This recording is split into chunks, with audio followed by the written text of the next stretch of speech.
Hi, welcome to Health Beat. I'm Judy Marie, and today we're outside of the studio. We're here at the Northwestern Health Unit in the City View boardroom. And my guest today is Chelsea Socholotuk, a dietitian with the Northwestern Health Unit. And we have some very special guests with us today, Haddie and Gavin. So welcome, Chelsea, Haddie, and Gavin. Thank you so much for having me again. It was so great the last time I was here, and we cooked that lentil soup together. So, that was fun. Yeah, and March is Nutrition Month, so it's a great time for us to come back. And today we're going to be making with the kids some yummy in my tummy banana muffins. And what a fun thing to do, and help get kids to start working in the kitchen and learning some new skills. Yeah. Haddie, what was the first thing you did before we start cooking? Wash your hands. Wash your hands, yes, for food safety. That's great. So that's one of the skills that's great to teach our kids when we're cooking, is that we want to be, food safety pieces, and one of those things includes washing our hands. And that's every time we're touching other things outside of the kitchen. If we have to, if we sneeze or whatnot, we always want to be washing our hands. So we have done that, so we will get started with making our muffins, and this is something that we like to do at home, and it's a great thing because muffins freeze really well, they go well in lunches. Packing lunches can be, a bit tricky when you start to get further into the school year, thinking of new ideas, so this is a great one to start with. Yeah, and our muffins are called? What are they called, hun? You remember? Yummy in my tummy banana muffins. So we have our recipe in front of us. And all kids develop their cooking skills at different times. So if you're interested to know what would be appropriate for what they should be doing to involve them in the kitchen at what ages, you can go to unlockfood.ca, and if you look up cooking with kids, it will tell you what some of the most appropriate tasks they can get involved with for recipes. So yeah. All right, so should we get started with some baking? All right. Okay. So the first thing we did was we preheated the oven to 375. So we've done that already, and I would be doing that myself. I would wait till the kids are a little bit older to get them involved with the stove and hot things. So once they feel comfortable with that, you could ask for help. So the first thing we're gonna do is mix the flour. So we need half a cup of whole wheat flour, which we have. Okay, and here's a measuring cup. So Haddie, I'll get you to put your hand in there. We need it right full. So sometimes it's hard when it's at the bottom of the bag. And the bag's almost empty. I got it. Okay, just let me give it a little shake for you to help you. Okay, so then we're gonna put it into this bowl here. Very good. Okay. And Yeah, what's you can next? stir it. And then half a cup of the white flour. So it's great if you can, so put half a cup in there, hun. If you can include whole wheat flour in some of your recipes for more fiber in your recipe, we'll do that. There we go. Perfect. So now we need 2 teaspoons of baking powder. So we have our baking powder here, and we have our measuring spoons, which is great. Okay, and so teaspoon is TSP. And then once we have all this in, we'll maybe have Gavin mix it all together. We want to make sure that that's, so we need 2. 1. Good job. Make sure it's flat. 2. And the thing about cooking with kids sometimes is it can get messy. And that's okay. You just have to be prepared for that, but that's how they learn. And the younger you get them involved, the better, because then they're more likely to take that skill with them as they get older. And the other thing we're going to add into here is our oats. So we need 3/4 cups of these oats. We just buy this no-name brand. So 3/4 cups. Do we have? We're going to use this one here, and you can see on the inside we want it to go to that line, okay? So it's great for teaching them math, literacy skills, to be able to start reading the recipe once they start reading. Here, I'll help you a little bit more. good. There we go. Yep. And so these are quick cooking oats, and I notice on the package it says 100% whole grain. Which is what you want, because they would be a good source of fiber. So that's great. So we'll have Gavin mix these very slowly. We like to mix slowly so that things don't come flying up. So he's gonna mix those up for us. Perfect. And then we're gonna set that aside. Oh, actually we need to add just the sugar. So Okay. Haddie, we need half a cup of this white sugar. And once you've made the recipe once, you'll get to know what the taste is, and I always tend to put less sugar in compared to what's requested. I'm just gonna help you out a little bit, honey. Dip in the bag. Oh, it sounds like it, but, so you can add that to the bowl. Gavin's stirring. You guys are doing a great job. Good job. Yeah. And then we need a 1/4 cup of brown sugar. So a trick that I learned was we'll put this in. Okay, we have, with brown sugar, is to put an apple slice in there. Oh, that's a good to tip. keep the brown sugar soft. You know when it starts to go hard, and with brown sugar, you want to make sure you pat it Down. so that it's firm, right? We're gonna put that in. Okay. Haddie wants to do it. Okay, so now we're gonna get you guys to mash some bananas, because we just have a few more minutes here. For what? Okay, that's good. Open it up, and we'll start mashing them. Gav, do you wanna help mash the bananas? Okay, come do that. So I always put bananas in my freezer because they freeze really well. And some people keep them frozen with the skin on, but I like to, once they get quite ripe, put them into a bag. And then they're easy. You know there's 2 bananas in there, you can pull them out. So they're already portioned you for can the start recipe. Mashing, you might want to hold the plate and see if you both can help. They're a little bit tough there. But this is a kind of a fun part of the recipe, getting them to do these types of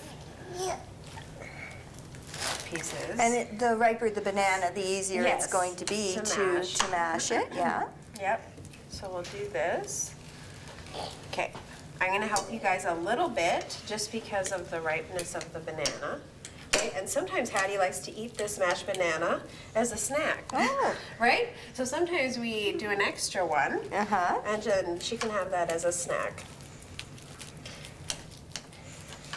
There we go. Ooh. See, and there comes the mess part. You're still putting in which you're gonna get. Oh, I see there. Yeah. That's a bit tough. And this is Haddie- really teamwork. You're really working together on Yeah, this, which you is are, great. Which is great. So Haddie's going to, a trick that I've learned is she loves to crack the eggs, so she's gonna do that but into a separate little container. So we're not getting any of the eggshell on there once we put it into the bigger bowl. So do you wanna, yep. Good job. Good job with the egg there, And we'll Haddie. take this. And we'll- at this point, we're just going to stop and take a short break, and then we'll come back and continue on with our recipe. Awesome. Stay tuned for more of Health Beat after this short break.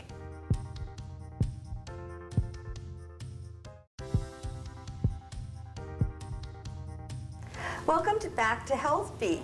We're cooking it up here at the Northwestern Health Unit. My guests today are Chelsea Socholotuk, a dietitian with the Northwestern Health Unit, and our special guests, Haddie and Gavin. So welcome back. Thank you. So we're almost finished getting our muffins ready. So Haddie's doing her mixing up the egg here in this smaller bowl, and we had cracked that in there. So we're just going to put the mashed muffins into the larger bowl. And that was really great. I noticed, Haddie, you had cracked the egg in the bowl so that if any eggshell got in there, it didn't get in with the other ingredients. That was very smart. So I think it's ready, eh? We'll put the egg in. Can you do that for me, please? We'll use our manners. Yep. Pour that in. Oh, cover your mouth. Okay. So how much milk do we need? We need half a cup of milk. Can I do that? You'll pour it in once Haddie puts it into the, Yay! okay? Oh, actually, you know what? Look what I have here. When we're measuring, when we're using liquid, we want to be using this type of measuring cup for wet ingredients. So we're gonna see where the half the cup is. And There then we what go. do we do? We go down and make sure we look down, right? So we're even with it. Okay, so Gavin's gonna pour that in. We pour the milk in.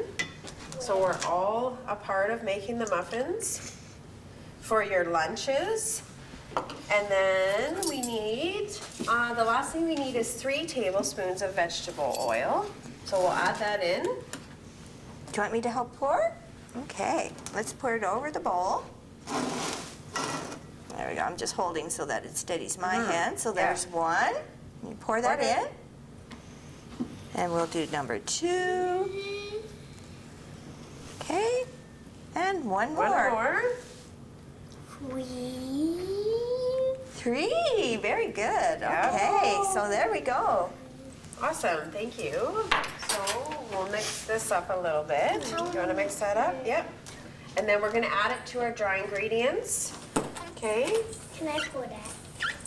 Gavin, you pour it, and I'll mix. I want to pour this. Yep, we're going to pour it in there. No, it's really hard to mix. Okay, so we need to help you a little bit.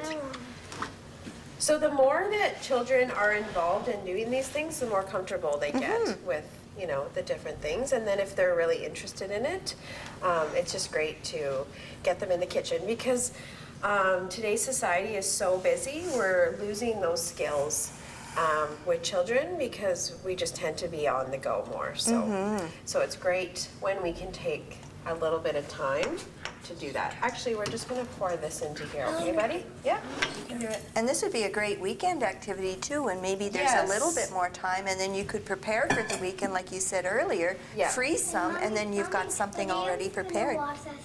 Yes, yeah. And it's a great, we do have, the Health Unit has our You're the Chef program. So it's a food literacy program that we promote with grade 4 to grade 8. So getting kids in the kitchen and teaching them those basic cooking skills, which is so important to have. Because we know when kids cook that they just tend to eat healthier foods in general. So with muffins, you don't want to over stir them, but you just want to make sure that you know, they're mixed up enough, and then we're going to put them. Can you put all of these? Today we're using the muffin paper line muffin. So you're going to put those in there for us? All right. I want the blue one. Sure. You can put all the colors in. Pink. Okay. So, and the other thing about muffins, which is great, you could add blueberries into this muffin recipe, which would be good. Or sometimes we like, what else do we like to add? Chocolate chip. Chocolate chips. Yeah. So we could do either. I want to do blueberries. Okay, so we're going to use our scooper to pour them into the. Oh, make sure. We got 3 more there, buddy. Okay. They're not 3 more. And kids do have smaller tummies, so it's good thinking about that at mealtime. Kids should be eating every 2 to 3 hours because they do have smaller stomachs, and putting less on their plate because they can always have more, because it can be very overwhelming if they have too much. So maybe if you were making these for school, you could cut the muffins in half, or maybe make some mini muffins. Yes. And then the batter would go Yes. a lot further too. Yeah, we use mini muffins a lot. So, Wait, is that? and just, you know what? Oh, sorry, honey. Is this green? Yep, move your hands, move your hands. I wanted to do that. Yes, we'll take turns, okay? Everybody has a job. Everybody gets to share. Yep. I think, yeah. That's good, hun. So we're just gonna show them, we're filling these up, and then we're gonna show everyone what they look like Yeah. when they have come out of the oven. Okay? But I want them to watch us bake. Yeah. And so putting them in the oven as the adult is something that you would do for this age group, just for safety reasons, until they were a little bit older, right? For sure. So we've started doing a little bit of knife skills. I did some. Oh, okay. Okay. So That this was a is good job, Haddie. a little bit Tricky. tricky. So I'm gonna It's because if you get on the pan. Okay, so one thing that I know we've talked about in the past is family meals. So it's really great. There's been tons of studies done around how important it is to have mealtime together. Kids are less likely to engage in risky behaviors if they're involved, because what happens when we all sit down to eat is you have conversations with your kids, which is so important, whether it's parents or caregivers or grandparents. Having that sit-down time, I would suggest, if you can, 2 to 3 times a week is great. If you can do more, that's great, but during the week there's so much organized activities and sometimes it's more difficult to do that. So we always try to do that on the weekend. That's okay. That's okay.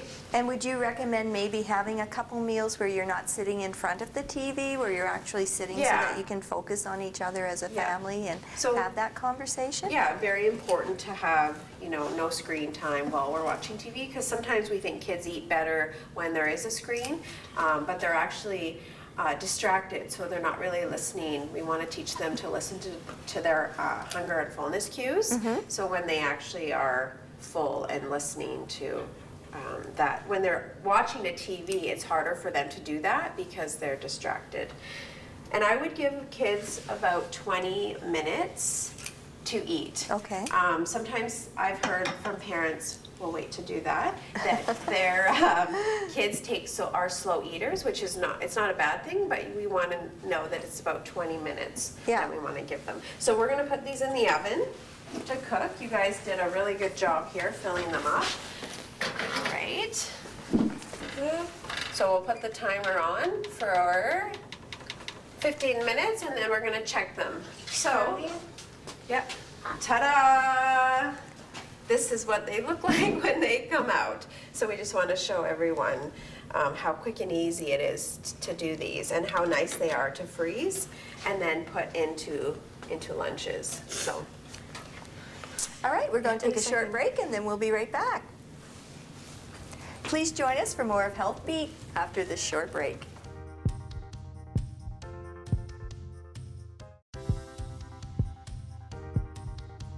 Welcome back to Health Beat. I'm Judy Marie. My guest today is Chelsea Socholotuk, dietitian at the Northwestern Health Unit, and our special guests, Haddie and Gavin.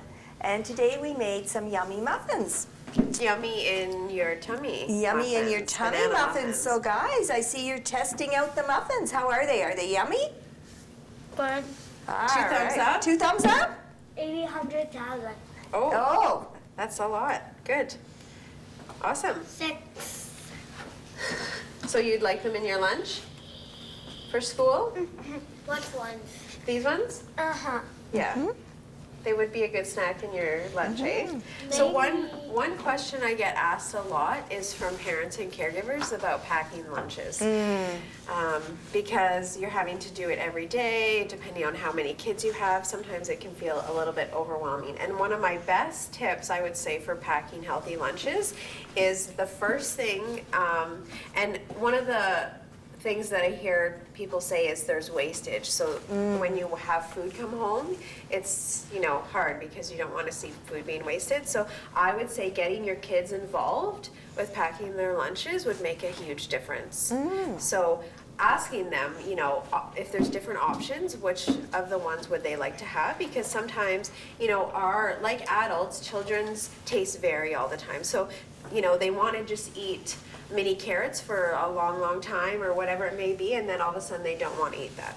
So I brought some sample things for when packing lunches, things that we want to consider having in there. So we made those whole grain muffins, so that would be a great addition to the lunch, but we want to think about having like the new food guide, there's 3 food groupings now. We have vegetables and fruits, the protein grouping, and then whole grains.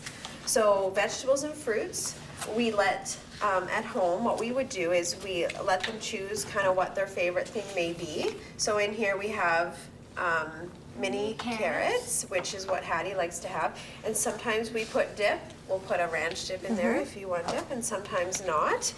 And then we always include, it's nice to have smaller containers because for portion sizes. I've bought ones that are bigger, so there's some raspberries and blueberries in here, and I would suggest waiting to wash them till the morning or else they get soggy. So you want your kids to have them after we're done. You can have that. So we have our vegetables and fruits in there, and that can vary day to day, and maybe that could be an unsweetened applesauce. Just one sec. Yep. And then we would want to include a protein source because protein is really important for kids. Why is it important that you have a protein? Do you know? Because you want to be healthy and you don't want to get sick. And also it helps to keep you fuller longer, right? If we have a protein. So what I've included as in a sample is an egg, which my kids like eggs. So you can cut it in half, however it is that they like it, and asking them and getting them involved. So at night, if you can take that 10 minutes to have a little discussion and prep some of that stuff, it makes a big difference. Because when kids are a part of that decision making, then they're more likely to eat it. And the thing I noticed, like, look at the colors just in the kit, and even when you look, you had a mix of colors with the fruit there, so it makes it very attractive and very appealing. Yes, for sure. The other thing we have in here would be a yogurt. So this would be part of the protein grouping. So actually, this is a Greek yogurt, so it's actually higher in protein. It's a lime one. What's your favorite? Vanilla. Vanilla? Banana. Yeah, and banana. What's your favorite, buddy? Vanilla. Vanilla. So asking them which kind of yogurt, even if you can take them to the grocery store with you sometimes, it's great to have them maybe, what kind of vegetable would you like to try this week? And try something new, you know? It's as simple as just allowing them to have that decision making in the process. One other thing that is a great thing for lunches is leftovers. So I find that to be quick and easy, and the kids like that to have that too. So I really like these thermoses because they have a very wide opening. So some of them you'll see have quite a small opening, so it's harder for the little ones to get in there and eat their food. So I would suggest that. And that's good even if you're working too. Leftovers make a great lunch, Yeah, right? exactly. And then a water. So the old food guide had juice and the new one doesn't. So we want kids to have less juice because it has more sugar. Yeah, so we'll have some water afterwards. So yeah, that's just some ideas for lunches. And I see you included a spoon in there so that you can actually eat the yogurt. Yeah, which is helpful. I do not. And we try to use reusable containers as much as we can. Yep. Yep, go ahead. And you should also use reusable straws. Yeah, so we do have, if you need a straw, there are metal straws now. We're trying to use less plastic, right? Less plastic bags. Yeah, and that whole piece around, there is a division of responsibility between kids and adults. So when you're thinking about supper time and pressure, it doesn't work. We want the kids to decide how much they're going to eat and what they're going to eat. And we're the ones that offer what foods there are. In a minute. Yeah, so our muffins are almost done, so we may be able to take a look at those. Exactly, and that, you know what, Gavin, that's good. You were keeping an eye on the time there for us, so. And so it's really good to let kids decide, you know, what they're going to eat, and we decide where they're going to eat and what they're going to eat, what the options are. And if you want to try new foods, some people say that that's a really hard thing. Their kids don't want to try new foods. It's great to pair it with a food that they like. So it's great to introduce those new foods. Yeah, so. All right, we're on the countdown there, so 3 more minutes for the muffins to go, eh? You're our timekeeper, that's a good job there, What Gavin. else do you like to have in your lunch? If you want something healthy, you should always have vegetables and fruit. Yeah, that's right. But sometimes we like to put just dry cereal. Okay, you like to choose a cereal from the cupboard. Granola bars and Bear Paws. Yeah, sometimes we have those too. Bear Paws. Okay. So, our little cooking stars, you guys did a great job with this, yeah. And did you learn anything new today, or did you have fun? Bad. Was it fun? Okay. You liked the muffin though, right? No. Yes, you did, buddy. No. So Gavin, do you have a lunch kit too? Yeah? Yeah, it's almost done. Okay? 2 more minutes. 2 more minutes. 2 more minutes.